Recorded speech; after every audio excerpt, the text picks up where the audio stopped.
Баршаңызға қайырлы күн. Бүгін мен сіздерге таңғы асқа қандай тағамдар жеуге болмайтындығы жайында айтып өтетін боламын. Мұқият зер салып тыңдап алыңыздар.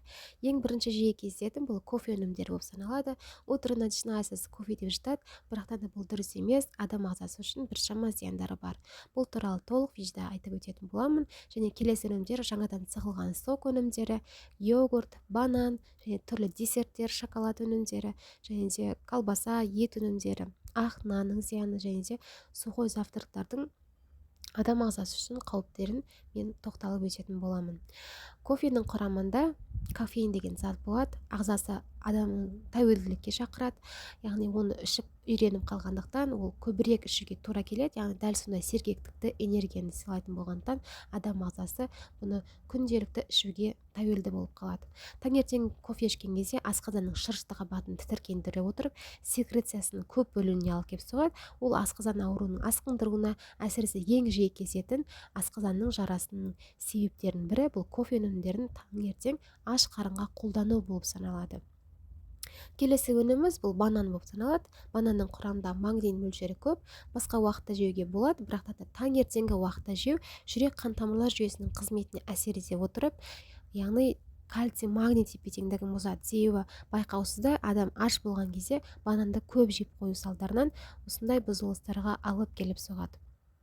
Келесі, кейбір адамдар таңертең десерт жеуге, шоколадпен шай ішуге құмар болады. Олардың өз алдына аш қарынға жеу тіпті зиян болып саналады. Өйткені адам ағзасы оянған кезде ұйқы без қызметі өзінің қызметін толықтай атқара алмаған кезде инсулин бөле алмайды. Инсулин дегеніміз ағзадағы қантты тіндерге енгізу, яғни кілт сияқты нәрсе.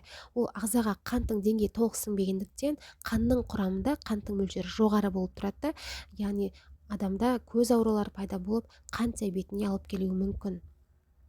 Сонымен қатар келесі бұл сок өнімдері жаңадан сығылған, яғни апельсин, мандарин немесе банандардың барлығын адамдар блендерге салып сок жасап жатады, аш қарынға ішіп. Бірақ та бұл асқазандағы ферменттердің өндірілуін арттыра отырып, оны тіркендіріп, асқазан ауруларын асқындырып жібереді. Сонымен қатар адамдарда жүрек айну, диарея, яғни іш өту, газдың пайда болуына алып келіп соғады. Бұлардың барлығының құрамында, яғни отличный завтрак, яғни сухой завтрактар, йогурттардың құрамында көмірсу деңгейлері көп болады, олар инсулиннің көбірек бөлінуін шақырып отырады. Йогуртты кейбір адамдар оның құрамында бактериялар, бифидобактерия, лактобактериялар, пайдалы бактериялар бар деп ішек қызметін жақсарту мақсатында ішіп жататынын естіген боларсыздар.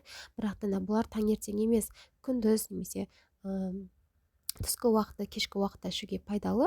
Дегенмен таңертеңгі уақытта адам ағзасының бактериялары өздігінен жұмыс жасай алады. Йогурттың оған керегі жоқ, яғни оның пайдасы нөл деп айтуға да болады.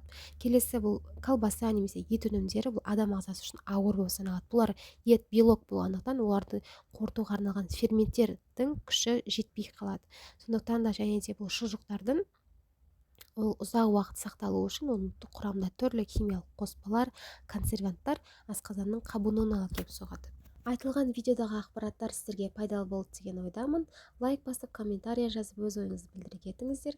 Денсаулықтарыңыз мықты болсын.